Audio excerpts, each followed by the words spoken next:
Just before we start, we want to bring your attention to a campaign that we're going to be part of. This September, we're taking part in Stay Tuned, a month-long event for the suicide prevention charity Campaign Against Living Miserably. We're using the power of the pod to raise money for Calm's life-saving services, which are needed now more than ever, and to help people find ways to stay. If you can, chuck in £12.20. That's the cost of answering a potentially life-saving call. The link to our fundraising page is in the description.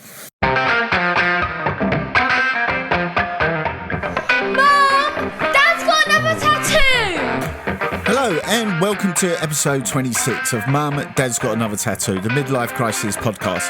I'm Mark, and together with Richard, we interviewed a guest this week. It was quite a long chat, really informative about men's health and men's therapy. So let's get into it.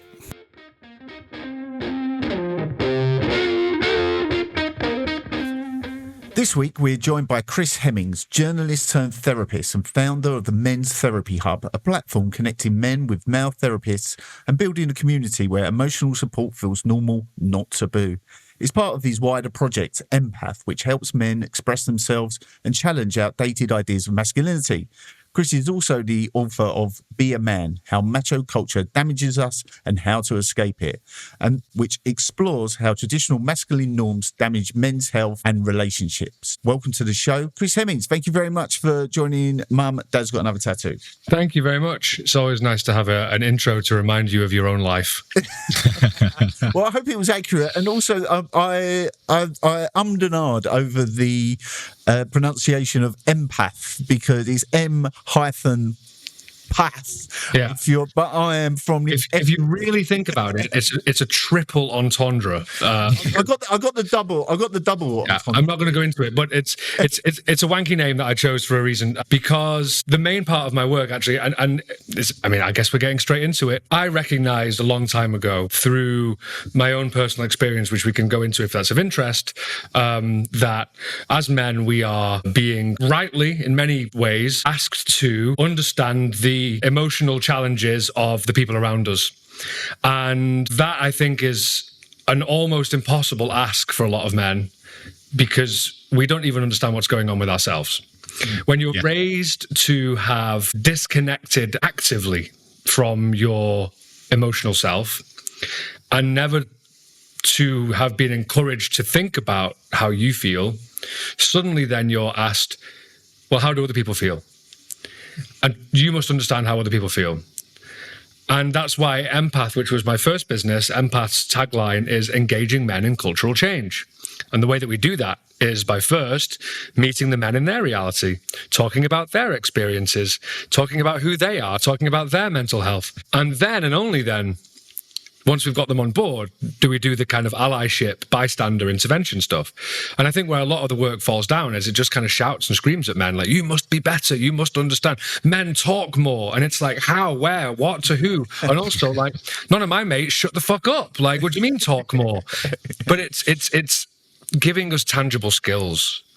Because I made a joke once to a guy in a construction company when I was doing some work, a big project in a construction company. And he was like, but dude, I don't understand what it is that we're trying to do here. And I was like, right, okay, tell me about your job. And he's like, well, I'm a spark, I'm an electrician. And I was like, all right, so right now you're feeling shame because you don't know how to do this mental health workshop. You don't know how to engage in it. Is that right? He said, yeah. I said, all right, if I asked you to go and change a fuse box and I gave you a toolbox and inside it there was a fish, would you feel embarrassed that you couldn't do the job that I asked you to do? He's like, no, I would laugh. And I was like, right, you wouldn't feel ashamed of it. Yeah. And yet here you are feeling shame and embarrassment that this is really hard for you. So it's very often in my work, it's like emotional normalization. Like, it would be weird if you were good at this. It would be weird if it was easy for you, because it's not. Yeah, I really understand that. I mean, we've had some guests on that I would describe as from the manosphere, which is sort of the flip side of that. And what I discovered when talking to them is that even though Richard and I instinctively push back against that, and, you know, that's not part of what we're trying to do here at all, we we even lack the vocabulary and the arguments to push back. So I feel that I've gone, 50% of the way in terms of understanding who I am and, getting in touch with my emotions. And I'm very lucky because that's been possible because of my family upbringing. But I still lack the vocabulary, I would say, to push back against that. Is that something that you find is an issue as well? Like, we just need to know what words to use sometimes. Do you know what? I had a conversation yesterday. There was like a tech event, and what was the generation before millennials? Gen X. Gen X, thank you. I'm a hardcore millennial, so I wouldn't even know. This Gen X female tech investor, right? So quite big in the tech world in Scandinavia, because I live in Copenhagen now. Quite big in the tech world. And she was just like, okay, because I'm bisexual. She was like, well, you're queer, right? And I was like, yeah. She was like, okay, my stepson has just started dating a non-binary polar person. And I was like, oh, you mean a non-binary person? And she's like, yeah. Because I was like, bipolar is different. She said, okay. and she was like, okay, so they want to be called they, but I don't understand what that means. I don't understand how to use those words. I don't understand when to say them. And she's like, and I'm very aware of the fact that I don't know how to do it. And therefore I feel this embarrassment that I'm not sure how to do it. So I said to her, we had this beautiful conversation. I said to her, okay, can you see those two men in suits at that table over there? They don't know how to do this, but they also don't really know that they don't know how to, and they don't understand the impacts of that, because at least you've been socialized female so that you are aware that you have the blind spots. As men, we're not even trained to gauge the fact that we have the blind spot. So she's like, I need to train myself on how to speak these differences, because she was like, this person just has decided they want to be called a different name than the name that they were born with. And I was like, well, you're married. Did you change your name when you got married? And she said, yeah. And I was like, is there a difference? Like, you're choosing something? And so, interestingly, because I'm about to launch a business in Denmark very similar to Empath, and I've hired my friend Monique, who is like super queer, and she has agreed to come and stand in a room full of like C-suite businessmen, and the rule is there are no bad questions. Like, ask all the questions that you are terrified of asking, because, as you were alluding to, we don't have the language. So if we don't have the language and we can transpose that onto emotions, when we tell men, talk more, about what? I don't have that language in me. Men don't have the tools to or haven't been given the tools when they were younger to cope with these situations or express how they're feeling in these situations. Right. And yet here we are culturally shaming men for... It would be the equivalent of like shaming women for why aren't you building bridges and houses? Why aren't you doing like all of the physical work? It's like, well, you're not trained to do that. You don't have that in you innately. And I'm very much a fan of kind of nature and nurture, right? I put a thing up the other day, which was, I like to poke the bear sometimes, which is, we talk a lot about generational trauma for everybody other than straight white guys, right? We don't talk about male generational trauma, and yet it wasn't so long ago that millions and millions and millions and millions and millions of men were wounded or killed in multiple wars that were fucking harrowing. Yeah. And you think we don't carry the legacy of that around? And this is where some people will say, well, who are they fighting against? Other men. And I will say, but that's victim blaming, which is the thing that you specifically ask us not to do. And I agree with, so let's not do it here either. Yeah. Yeah, I'm all for that, to be honest. And I mean, one of the sort of complaints, if that's the right word, I have about, let's talk about things, and is that the conversation about talking about it is taking up so much space that there's no actual room left to do the talking. The meta conversation takes over the conversation. I find, we must talk about it. And I remember once being in a conversation where I was actually sort of struggling, and I wanted to say, look, I'm in exactly this situation. I'm really finding things difficult. I'm so overworked. I'm so stressed. I don't know what to do about it. I was waiting for my turn to to respond to the prompt of that, and that space never opened up, and I've felt, well, that is a real problem at the moment, and so hopefully we can use this community and communities like the one that you're building to give. Well, and you, right? This is why, and I don't mean this with any disrespect. You guys emailed me and I've like, I'd never heard of you guys before, but like, do you want to come on a podcast and talk about men and masculinity? And I was like, I would do that to a room of, I'd probably do it to myself sometimes. I would do it to a room of one, right? The strangest talk I ever gave once was to a room of two, the person who booked me and one person who turned up. And I was like, I'm fucking doing it. Like I'm like, you're here. This one person has turned up and you wanted to hear me speak. So I'll do it. Like, I don't care. Like, this is important. And I think what has been a problem is that this community, until very recently, I talked in a thing I wrote about the male collective consciousness. It seems just now to starting to go like, oh yeah, wait a second. And sure, there's some people who are doing similar-ish things that I disagree with, but on the most part, there seems to be a bit more cohesion now. Yeah. And there isn't this like, I have this thing over here that I'm protecting, which is mine, or I don't collaborate because I'm a man and you might be stealing my customers or some bullshit, right? Which I've come up against in the past. I can imagine. But there seems to be a movement right now of, can we work together? And here's the first plug. On Men's Therapy Hub, I have been astounded. I launched... I should say we, but it's just me at the minute, basically, and my friend Emma, who does the search engine optimization, which is too confusing. We launched this website, and the plan was, by October-ish, I wanted to push for 50 therapists to be signed up so that we could have like a minimum viable product, is the tech slang, right? So that then you could put it out. In 6 weeks, I've got 90. Wow. And so many of these men are signing up, and I'm like, where have you come from? Like, I didn't email you. I've not pestered you on LinkedIn or Instagram. Like, who are you? And these are just word of mouth guys. So I'm like, shit, okay. Like, this is needed. And then we've got like Andy's Man Club on board, right? And they are just like a behemoth now. Yeah. And they're like, yeah, we like what you're doing. I'm giving them some of the subscription money, and we're going to be doing some launch stuff together. And like, awesome. Okay. So we're not rivals. We're offering. I don't care if you guys leave here and start a men's therapy hub too. Like whatever. Like, great. The more the merrier. Honestly, like this is good. This is beneficial for the whole space. So you doing this, me doing this, everybody doing what they're doing in the men's space. It's about fucking time.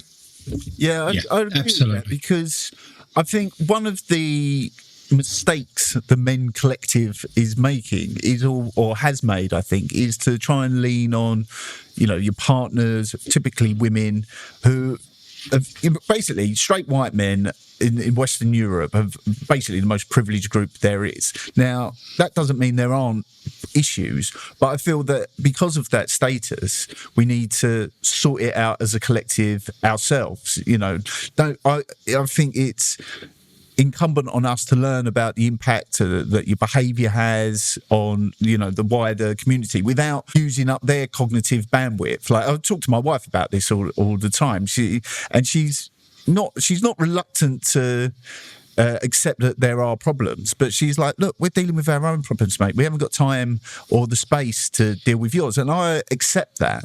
And so I'm really pleased that there's this sort of self-help. By self-help, I mean as a group, to be able to live in, there's a new cultural contract being written at the moment, and we're not really part of the drafting the terms, and because we had our go and look where we got to. Yeah, that's kind of where I think it is.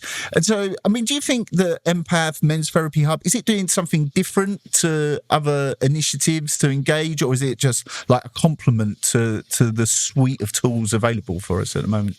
Well, I'm not so averse. Being from Manchester, I'm not so averse to blow my own trumpet, right? So, like, Empath was one of, if not the first, to actively go into schools in the UK. There was an organisation called Beyond Equality, which launched at a similar time.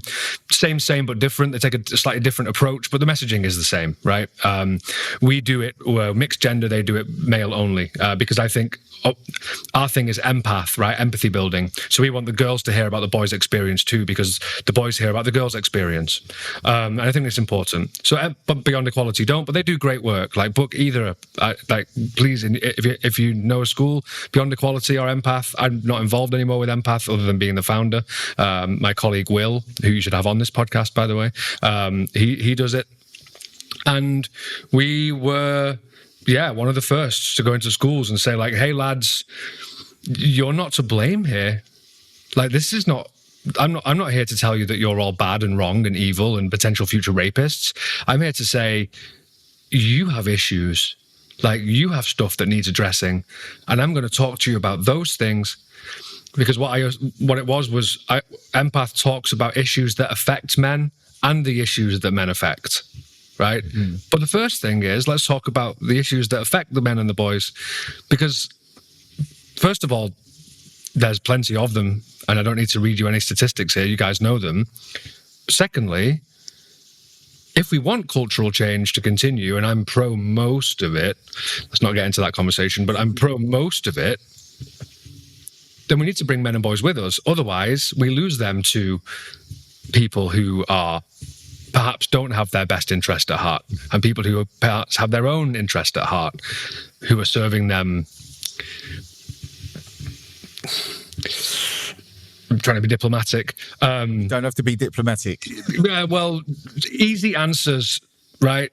Easy answers that aren't going to work long term and are actually just going to make the influencers money because they are clickbaity and the simple solutions.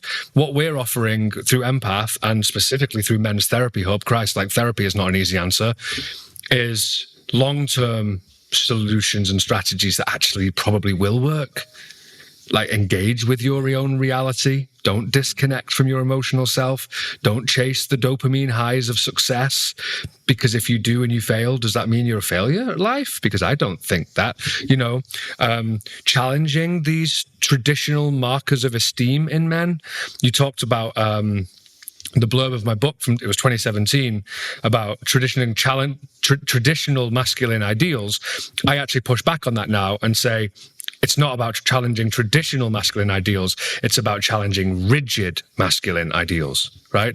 So some of those traditional... What are those rigid and traditional ideals? I mean, do we all know them, or are there some, like, misperceptions of ideals sometimes that we create in our own head are not ideals that we even respect ourselves necessarily? Oh, no.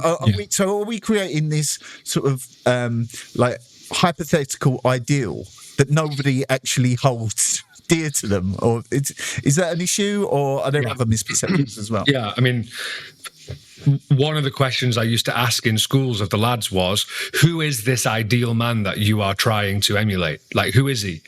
Because I can guarantee whoever he is, he feels insecure about something about himself compared to another guy, right? I used to make the joke, Usain Bolt can walk into a room, right? The fastest man in the world. And over there is the richest guy, and he's the best looking guy, and he's got the hottest wife, and he's got the biggest dick, and he's got the bigger muscles, right?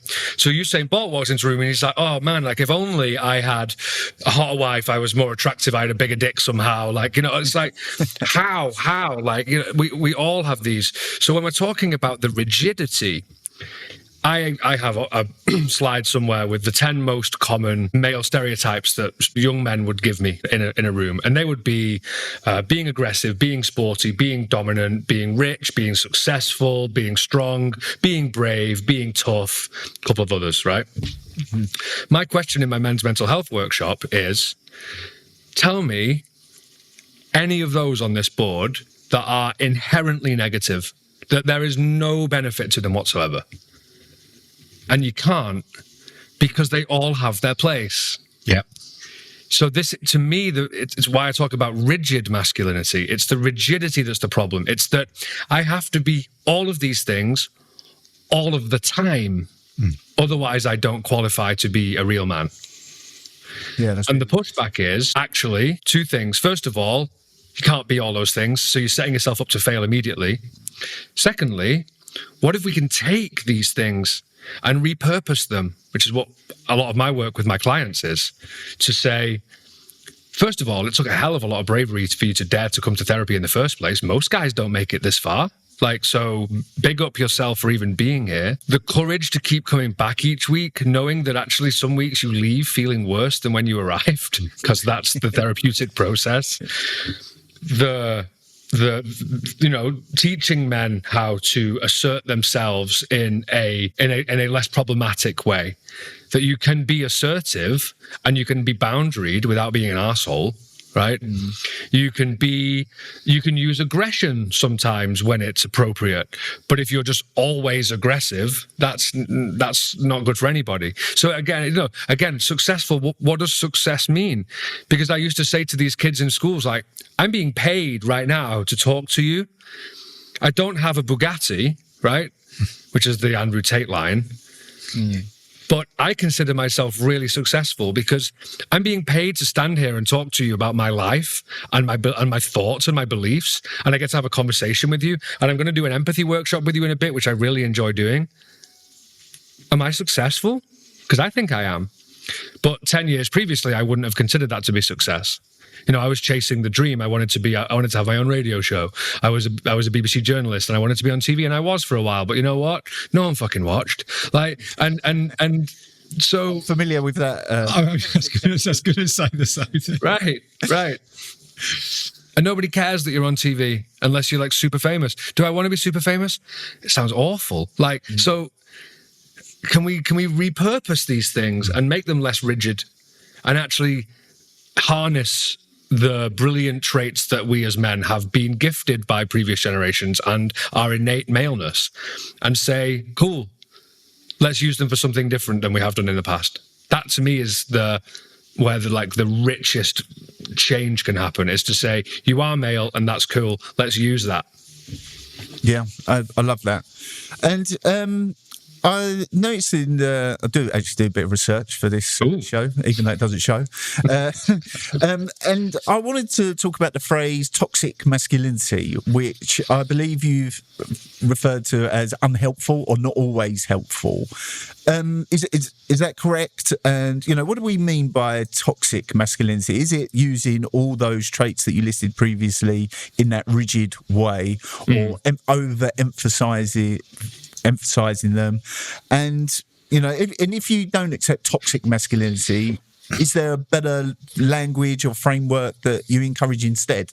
Yeah, well, I mean, I encourage the use of the rigid masculinity because, and here's the problem: when we're talking about toxic masculinity, we're not talking about toxic masculinity. We're talking about toxic behaviors associated with a rigid masculine framework. Now, that's not as pithy. Right. And I understand that. That is because I can say it again, right? It's toxic behaviors associated with the rigid masculine framework. I have come up with because that's what we're talking about. Because there are behaviors that are almost entirely occurring within the male world, right? I wrote in my book nearly 10 years ago now. Around that time, the World Cup was happening, and in France, and or the European Championships, maybe the Euros, and there's just a load of street fights going on between rival, and I wrote, like, can you imagine how mad it would be if, like, at the Women's World Cup, there were just like hordes of women beating the shit out of each other on the street? But we normalize. Yeah, we kind of laughed at it. Obviously, there was like, it's a disgrace, but behind closed doors in your WhatsApp groups, it's like, this is fucking mad, right, lads? Like, ha, ha, ha. It's like, yeah, it is, but it actually is mad that that's normal. And so I understand this desire to point and say that's toxic masculinity, right? But it's not. Those guys have been socialized that way, right? Masculinity is this innate force that is within not just men, right? And I wish we had different language than masculine and feminine. I wish that we did, but we don't. Because I have plenty of feminine traits. Meet my wife sometimes. She does boxing. She's more masculine than me sometimes, right? But she's also not some other times. And we can flip and we can change it up, and it doesn't matter. Because we're both therapists, so we've worked on ourselves. But when I was in my early 20s, I wouldn't have been able to have the relationship I have now, because I would have felt threatened by somebody who was like she is, like assertive and a leader and confident and a fucking badass as she is. I wouldn't have been brave enough to do that. But you see, there you go. It takes bravery. Yeah. To say, but I like her. So just because she happens to have boobs, right? Doesn't mean that she can't be those things. Just because I happen to not have them and I happen to have a penis and I'm socialized male and identify as male doesn't mean that I can't sometimes be soft. I can't sometimes be caring. I can't sometimes be kind. I can't sometimes be a fucking useless blob on the sofa who can't do anything that day because something challenging has happened and I am overwhelmed. I want to go back to that phrase you used about, the hooligans beating the shit out of each other because they've been socialised that way. Does that remove a bit of their agency from that? Because, there's lots of people been brought up male and they don't go to a piazza, find the nearest plastic chair and started launching it across it. And so at some point there is like choice, responsibility, accountability, but gently pushing back, the way in which you're talking about it is like, oh, well, it's not your fault, lads. It's, there's some other reason why you think this is fine. And, there's a choice between doing it and not doing it at its heart. Is that fair? Yes, absolutely. It's fair. And I also love a challenge. I think it's completely fair what you're saying, because it's never about, and in the work that we've done in schools, it's never been about removing the accountability for your actions, right? You have to remember, I'm also a therapist. So when I'm seeing these things, I'm always thinking, well, why are they behaving that? Who radicalized you, basically, is the question, right? Who radicalized those men? And many, many, many of those men in those groups, if you offered them a way out, they'd probably take it. But the fear of social shame for not behaving in those ways is so huge that they don't feel like there is any alternative. And then we suppress or repress those dissenting voices inside us so much that we become those violent, angry men. There's a lot, I'm not going to say the statistic because I can't remember it off the top of my head, but a large portion of men who engage in domestic violence have been abused themselves. Yeah. Right? Yeah. It's cyclical. And again, that doesn't mean that we don't have to deal with these men appropriately. And by the way, plenty of women engage in domestic abuse too. It's grossly underreported because of the fear of men speaking up for themselves, for the fear of the shame that the man would experience. But there are behaviours that are happening culturally that have deep-rooted societal, cultural, generational roots. And to simply dismiss that is to dismiss, this is just my take on it, is to dismiss the reality that we live in, that we are all the sum of the parts of our socialization and of the culture that we grow up in.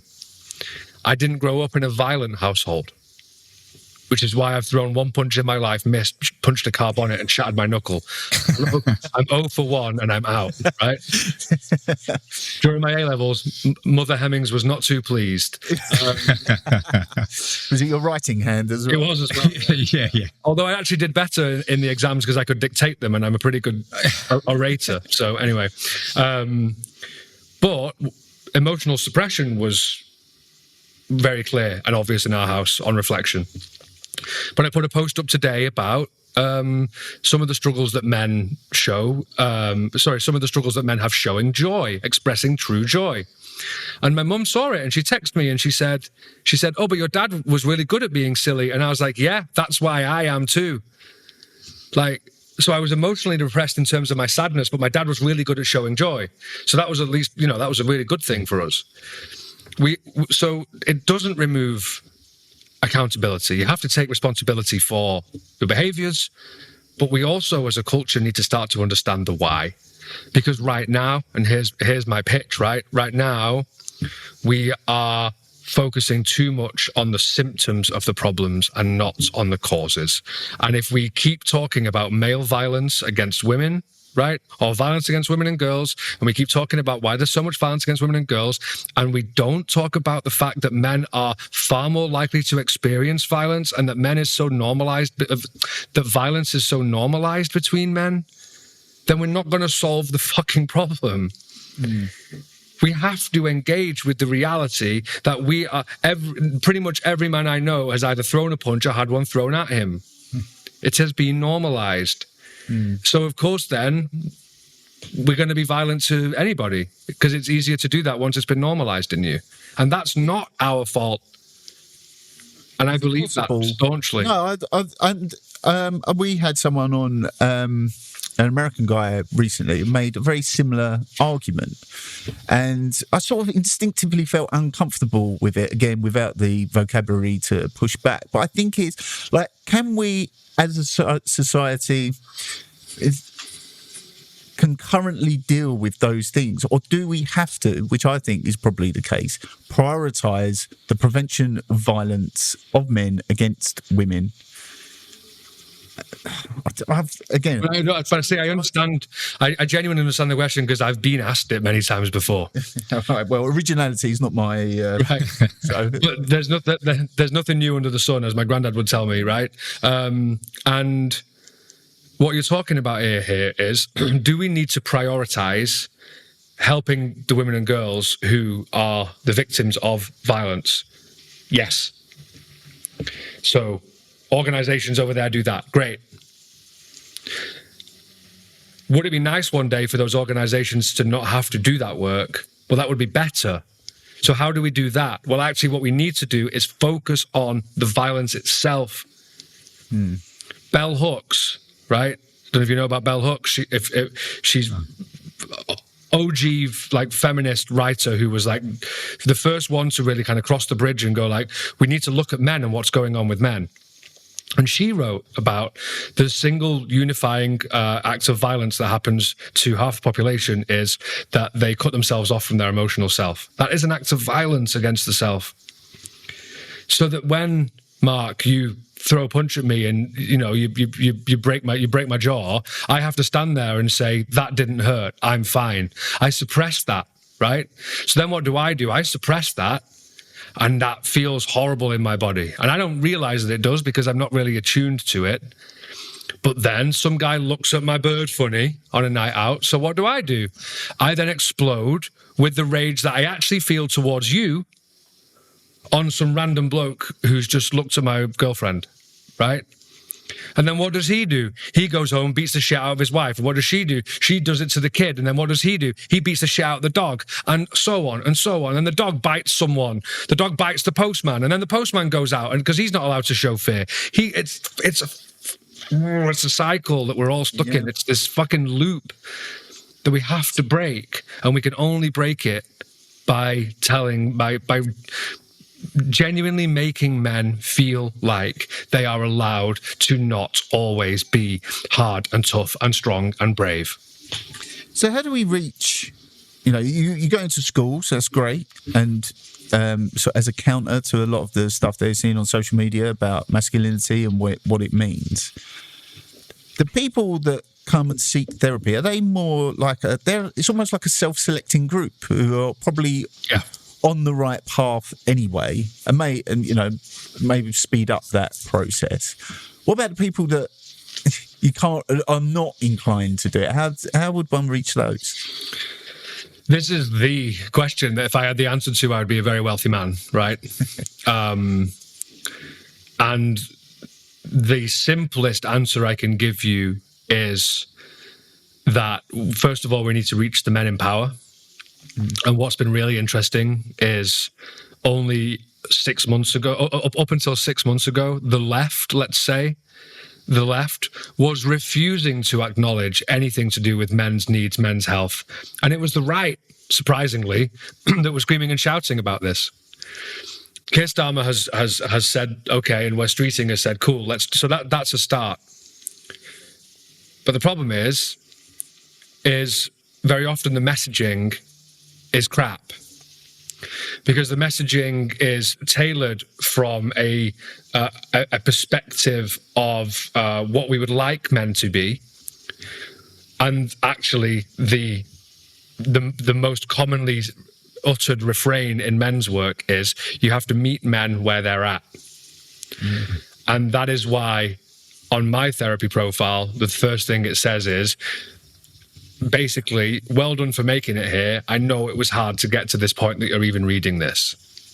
Oh, okay. This guy gets it, right? Or I've been amazed about how many men on Men's Therapy Hub have pushed back against we're taught not to self-disclose because that could muddy the water. The client's thinking about us, like bullshit.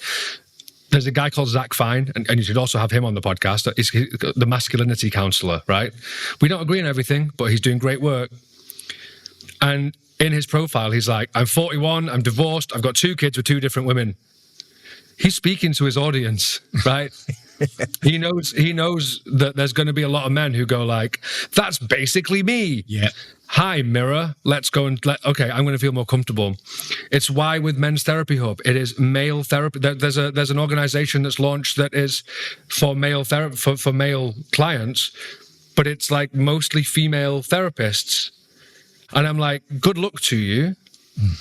But I don't think that's what men are looking for. Men, look, it's why Andy's Man Club has been so successful, and Mentel, and the Proper Blokes Club, and there's so many of them now, because they're male-only spaces. And the messaging has to be male-specific, and it has to be targeted at men, and it has to be welcoming to men, and men need to know this is a place where you can come, and there'll be a load of other men there who have done what you're trying to do. And if you want to have a, for example, I make this joke, right? If you're under the age of 50, the most likely way you'll die today is by choosing not to live. If you're over the age of 50, go and get your prostate checked, right? Yeah. You don't need a finger in your bum anymore. It's a blood test. But if you want one, someone told me that about 6 months ago, because I'd tell you it was. Well, if you want one, you could probably request one, right? That's the joke. I didn't request it, but Dr. Fletcher nonetheless was taking his watch off. But it's by making it fun, by making it accessible, because we're socialized to laugh at ourselves. So can we laugh at ourselves in it? Looking at it from, I'm trying to picture myself if I was ready to go to therapy, I would be a lot more comfortable with what you said, where you're with another group of men who are open about their own experiences, and it being light-hearted, that would work completely. Yes, you get to the deeper subjects, but if you open up about who you are and where you are currently, and you understand there's people in that room who are exactly the same, I feel I'd be way more comfortable opening up in that scenario. Well, it's interesting you say that, Rich, because, Chris, we had a former Marine on the show quite recently, and who is now a sort of mental health and physical health coach. Dan Holder won a US Medal of Valor for his actions in Afghanistan. So I'd encourage people to listen to that episode. And, Rich, you are in that program as well. Yeah. What is that, if not therapy? And maybe a question to Chris as well. Is so Rich is almost reluctant to accept that he's actually in therapy at the moment. It's not a secret. It's part of the content. Is that reflective of an issue? Well, if you're not seeing a therapist, you're not in therapy. But that doesn't mean that you're not receiving valuable support. That's my take. I'm pushing back. I mean, I'm technically trained as a counselor and a coach, right? the only program in the UK that the BACP, which is one of the therapeutic professional bodies, actually accredits that has coaching in it. Because I wanted to work only with men, and if you tell men you're a coach, they go, "Oh, I can deal with that," right? So it's partly marketing, but I actually just call myself a therapist and coach because I do more than counselling, but I do a more than coaching because it's also mentoring. And we're told in therapy school, don't be directive, don't tell your clients what to do. Sometimes my clients need to be told what to do. Sometimes my clients need to be told, "Hey, dude, you're suppressing your emotions. You're supposed to be crying right now." Or this conversation with your wife that you've been putting off, you've put it off for long enough now. Your homework is to go and have that conversation because you're ready, but you just, it's like sometimes as men, we need permission to do stuff. Now, of course, it's always collaborative because I'm like, I use the if you're ready to do it or if you feel like it's possible, but there is an element of guidance and men are looking for guidance. That's probably one of the biggest things that's missing in the world right now because women, oddly enough, there's a huge amount of emotional guidance for women. If you go into a business and you're about to get pregnant, there's a shitload of women in a women's pregnancy group, right, who have come together and they've already done the hard work for you. They can tell you all of the stuff that's going to happen. But if you're a guy in a business and your wife's lost a baby, there's not much support for you. If you're struggling with grief, there's no group for men to go to. So we don't have this guidance. So sometimes as a therapist, and I speak to my supervisor about this and he keeps me in check, right? And that's one of the differences with therapy is therapists who are registered with a professional body will also have a supervisor where you take your challenging clients. And I think that's a really important part. And that is one of the things that sets therapy apart. And I'll say to him, I did this intervention with a client. Am I overstepping? Is that okay? And most often my supervisor, because he's awesome, is like, "Well, tell me the reasons why you did that. And if it's coming from a good place, most of the time it's okay." No, if everybody else is having a problem with the way that you're acting, I think you need to look at yourself, and that's why you're here. So we're going to look at yourself, right? Dude, sometimes we need that. I need that. When I started therapy, I'm rambling now. When I started therapy, I said to my therapist after about 10 sessions, I was like, "Dude, I'm running rings around you here. I need you to call me on my bullshit."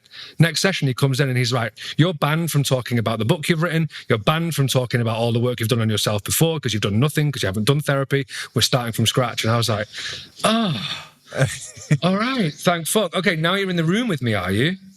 Yeah. So if someone is thinking about or accepts that they need therapy, what is the first step? And by that, I don't mean, we can all fire up Google and male therapists in our area. I mean, what is the first mental step or, is there something to say out loud in an empty room? I need to do something about this. Is there anything that you suggest? Because, that first step is relatively simple. Fire up Google, send an email. Yeah. When are you free? But there's a space before, and I think that's the difficult bit. Yeah. Well, the first obvious thing to do is to go to menstherapyhub.co.uk. No, that's a joke. No, well, please do. No. That was a joke. No, seriously. I mean, you say, what's the first step? If they're considering it, they're already way beyond the first step. One of the saddest things about men is most men don't turn up to therapy until they're at a point of crisis. And at that point, you kind of feel like you don't have an alternative. The real challenge is how to come before the crisis arises. And the challenge there is that you have to have some self-awareness to understand that already. And the problem about being in denial is you don't know you're in denial until you're not anymore. And I can speak that from absolute personal experience, I can assure you. But once the thought pops into your head of maybe someone suggests it to you and it doesn't sound like the worst idea in the world, because if you don't want to come to therapy won't work. When I've got mums and brothers and sisters messaging me saying something needs to come to needs therapy, and I say, well, they need to get in touch with me, and most of the times they don't, because it won't work. So you have to want to come, and then you have to navigate how to find one. And that process is daunting because you go to the major therapy websites and there's just thousands and thousands and you don't know what you're looking for. Honestly, my best advice, look at the photo, look what they say about themselves. If you look at me and you think, who's this hipster freak with the weird hair and the earrings, I don't want to work with him, then don't, right? Yeah. But if you look at me and go, oh, he doesn't seem like some stuffy middle-aged woman, then cool. But maybe you want that. Maybe you don't. So look at the photo, go on your gut, check out the About Me page. The rest of it, do they work with roughly what you're struggling with? Most therapists work with most things, just to a certain degree. Check out the About Me page. Does it speak to you? And book multiple introductory calls. Multiple. And the way I describe it is, if you need a new winter coat, you don't go to the first store, not like any of the coats, and go, fuck it, I'll freeze this winter. You keep looking. You go to many stores. You go out the next day, and you go out the weekend after, until you find one that you like, that's within the reasonable price, that has enough pockets to stash all your stuff that you don't want to be found or whatever, right? and you keep going until you found the one that suits you and matches you. And you know what? Try a therapist out for 2, 3, 4 sessions. And then if it's not working, we are used to people saying, this style isn't working for me. Good, okay, but please do go and find somebody else. Yeah, I think that's really valuable advice. And it's one of I don't know whether we've actually followed our own advice on here, but it is, stop waiting until things are in absolute crisis before doing anything about it. I mean, my own midlife crisis and trying to get into shape only came when I realised I was 50% heavier than when I left university, and that I was going in one direction. Richard has got a problem with his neck that he sorted out when he couldn't sleep for 3 nights on the spin because it was hurting him so much, rather than when that first little niggle comes in. That is the point at which we should, and for some reason we put these things off, and I just want to implore anyone listening to this, don't put it off, just do it. And try to remember that, yes, it's a time expense, yes, it's a financial expense, and yes, you will feel worse before you feel better. That much I can guarantee. Feel worse before you feel better, or I'll give you your money back, basically, right? But let's use the gym analogy. When you first started going to the gym, when you were 50% heavier than university, that hurt like shit, right? Yeah. There were days when you could barely get off the sofa because, like, fucking leg day, holy shit. Like, when I used to do leg day when I was a rugby player at university, I could train rugby the next day. I do leg day now, and it's like I've taken a gram of ketamine. I can barely walk. It's ridiculous, right? But that's the deal. There is no alternative. I have to do it. Otherwise, my muscles will waste as I get older. If you are feeling, and I love the way that you say that, if you are feeling like you're in a hole, you're struggling, just try it. If it doesn't work for you, that's okay, but try it. And more men are trying. And the number one reason men drop out of therapy is because they don't feel like they connect with their therapist. And that's where my non-research-based advice comes in, would be try a man first if you're male. Because we have a thing called the affinity bias, where we are more likely to feel comfortable to open up with people who look like us. Just that simple. And are there any would you point to any public figures that can be positive male role models? I mean, as someone who's Lewis Capaldi. Lewis Capaldi. Well, being that sort of vulnerable and emotional on stage. Being a chaotic wreck and owning it and saying, this is who I am as a person. And I happen to make, I don't like his music, but I know a lot of people do. I happen to make very popular music, but that doesn't mean that I'm a perfect guy.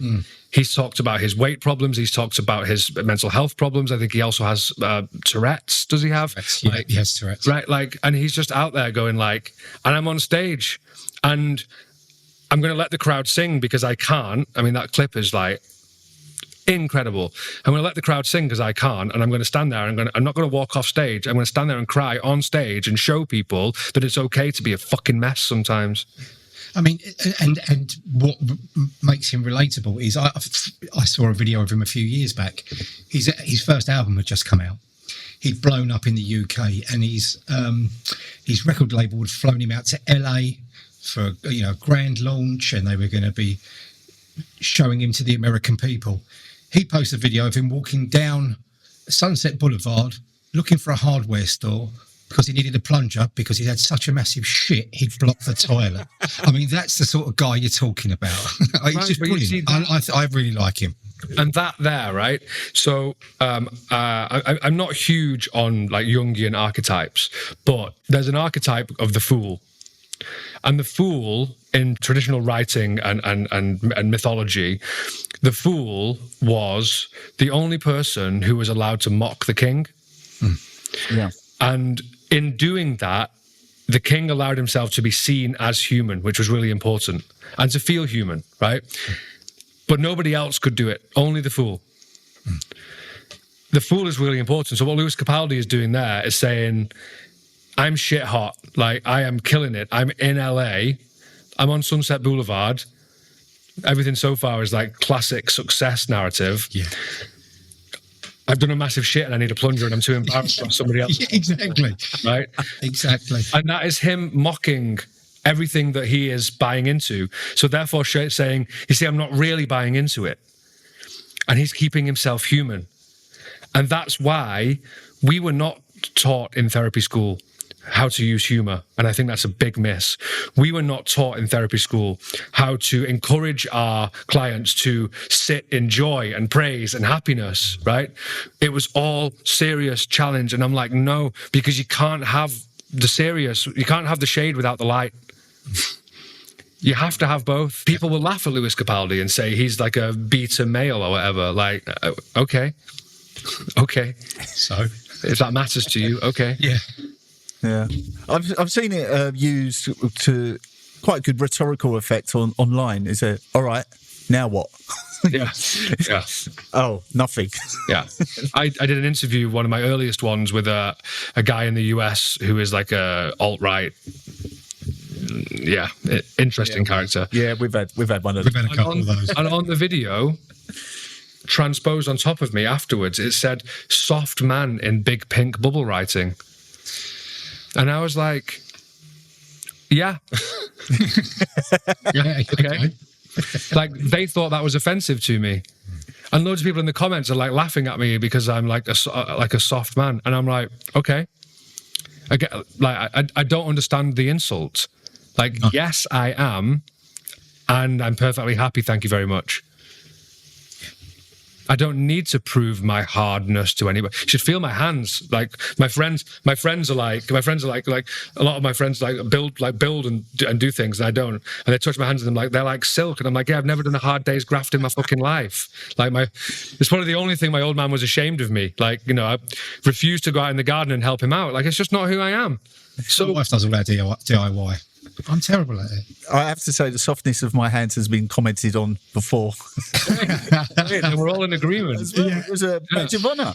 Yeah. In fact, there was two lesbians, wife and wife, shook their hands. Oh, feel his hands, aren't they soft? I wear that as a badge of honour. Me too. Yeah. And also to laugh at myself when people are like, oh, can you help me with this DIY project? No. For two reasons. First of all, I don't want to, and second of all, you don't want me to. I'm going to ask you two a question because this is a show about midlife, right? And before we came on, I said, right, I'm 38, right? I don't feel yet like I am at midlife. If I was a footballer, I'd be coming towards the end of my career. Yeah, right? I wouldn't be retired just yet. No. When me and Richard, we're not even the age of promising young managers now. No, this is a depressing thing. Yeah. No, go on. So, to your question. My genuine curiosity is like, where did you two turn for support when you started to realize that you were ever so slightly coming to the top or over the hill, right? Where did you turn for guidance? Where did you turn for understanding? Or is that why you're doing this podcast? Well, part of the reason is doing the podcast. I mean, there was a very specific moment where I was on holiday. My wife took a picture of me and my daughter, which was meant to be, a very cutesy moment of me on the beach with her as we were going snorkeling. And that was oh my God, I need to change my life immediately. Like, not in a minute, right this very second. But I guess the thing is that in sorting my life out, I am fortunate enough to, I guess, going to the gym, eating healthily, treating people with respect, of whoever they are, making space for them. I'm sort of already halfway there. And so I often say, getting into shape, there's no secret to it. We all know we've got to eat healthily, go to the gym. I work in the pensions industry as well, and it's a similar thing there. I'll speak to you afterwards. Well, that suggests you are, like many people, you're not saving enough, right? Mm-hmm. And so what do? There's no secret to it. You've got to spend less now so you can save more now and spend more in the future. It's not a secret. But despite that, I mean, there's obviously, very complicated economic reasons why people may not be able to do that. But it's not a secret. That is how I felt about it. But, I've often said as well that your success, such as it is in life, is often a function of where you pop out in space and time in the universe. And I'm very lucky to be in a very stable, loving family in the suburbs of one of the great industrial cities of the world, and in a county that had grammar schools. None of that is down to me, really. And so it's just like the luck of the universe. So that is a long question of saying I didn't turn to anyone to do that, but I'm kind of standing on the shoulders of multiple people anyway. But would it have been nice, privilege aside, right? And I know it's a big thing to put to one side, but would it have been nice for you to have had some, like I'm asking you now, right? Would it have been nice for you to have some older men in your life to say, like, what are your recommendations? Like, what was it like for you? You see, Chris, it's funny because we do this podcast and we've been friends since we were kids, and we embarked on similar journeys at a very similar time without knowing each other or was on it. So mine was the same. I was really overweight, and I realised in my bathroom there's a mirror there, and I realised one day I said to myself, you have purposely not looked in that for over a year. And it was, right, enough's enough. I've got a young family, so we both embarked on this journey to get healthier, to get happier. But neither of us, apart from the passing comment in our friends' WhatsApp groups, really even spoke about it until we started doing this. Yeah, till we were desperate for content. So it's come from within, and it's had to come from within. And it's like the rites of passage don't happen for young boys like they used to. The way that a lot of dads didn't speak to us, basically, and that's really important. And I feel like that's missing, because I do feel that exists much more for women than it does for men. And I feel sad about that, and that's why I'm so grateful for this, because you know what? My take is always, if one guy in his 50s is listening to this podcast and finds some community, and one thing one of your guests says changes that guy's approach to life, if one thing I've said today, if one guy goes to therapy today because I've been on this podcast, then we've been massively successful today. Yeah, even if he's the only fucking listener. Do you know what I mean? Yeah. You're absolutely right. You're absolutely right. Yeah, I think to answer your question as well, I think maybe admitting to a toxic trait of my own, which is, no, I didn't want anyone because I wanted to do it all my fucking self. Yeah. I don't need anyone, right? And kind of haven't. I say I haven't. I need the understanding and space of my family to be able to do it and at least tacitly support it. But my own thing is, I don't need anyone. I'm going to do it myself. Yeah. And that is the approach that I do, and I sort of revel in that. I don't need anyone. Yeah. And so my question, if I was your therapist and you said that to me, I would say, have you considered what it would be like if you did share the load, if you did invite people in? I say that. I mean, my dad's probably listening to this as well, and he goes, "Oh, you don't need anyone." What was that phone call the other week about then? Oh yeah, that's the Sigma male. You know the idea of the Sigma male? Have you heard this? Yeah, I have heard of it, but I don't really understand what it means. But if we've got time, Go ahead. the Sigma male. So the alpha male concept was derived from wolf packs, right? And the stupidity of this whole thing is that the alpha male wolf is not the meanest, hardest, badass son of a bitch. He is sometimes, but he's also the most empathetic, the most understanding of group dynamics, the best at bringing the whole pack together to work collaboratively. So already our concept of the alpha male is skewed. Yeah. Then, because for some, the alpha isn't good enough, they came up with this term, the Sigma male, right? The idea of the Sigma male is that you're a lone wolf, that you don't need anybody, that, to use Andrew Tate rhetoric, you've escaped the matrix, right? To which I always say, the two people I know that have escaped the matrix most are my friends Nana and Sam, who live in a van with a solar panel on a farm in Wales, right? They've escaped the fucking matrix. Yeah. Like, not you that's chasing Bugattis. Anyway, if you are... I've lost my train of thought now. What was I talking about? Sigma male, sorry, yeah. So the Sigma male, this concept of I don't need anybody, I am a lone wolf, to which when young lads would say this to me, I would say to them, who made your shoes? What? Who made your shoes? What do you mean? Did you make your own shoes? No. Okay, so you needed someone to make your shoes. Cool, all right. Who fed you today? My what? Who fed you this morning? Oh, well, my dad made me some porridge. Right, so your dad fed you, so you needed your dad. Cool. How did you get to school? And I could keep going, right? Mm. And I say to them, if you want to be a lone wolf, go and live in the woods. Because if you're not like Captain Fantastic, he's probably the closest to a Sigma male that there is, right? If you've seen Captain Fantastic, the film, yep. Then he's probably the closest. But if you're living in an environment where you're being driven to school on roads that you didn't make yourself, on transport, and eating food that you didn't prepare and grow, and you haven't escaped anything, because everybody needs people. We all need people. And actually this Sigma male thing, what it really is from a psychological perspective, and this is my theory on it, it is an excuse from these men who are lonely to excuse their loneliness. Mm.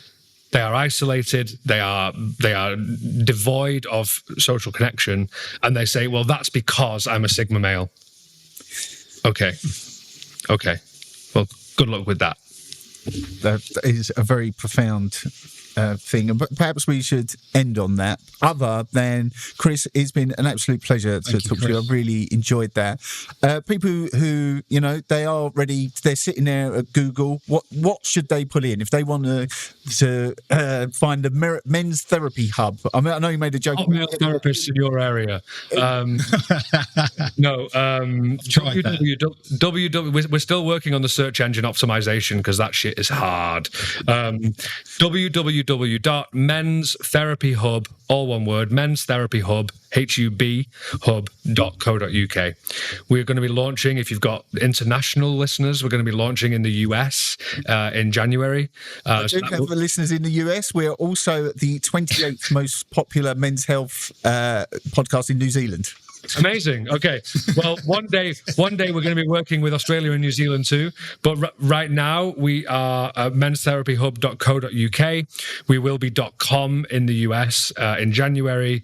And go on there, have a look around, see who floats your boat, send them an email, be brave, try it out, and you won't regret it. Brilliant. All that will be in the show description as well. So get in there and, take that first step. Take our advice of don't allow it to become a crisis. Do it when you can, not when you have to. Cut it off at the pass. That's what I say. Yeah, I'd agree with that.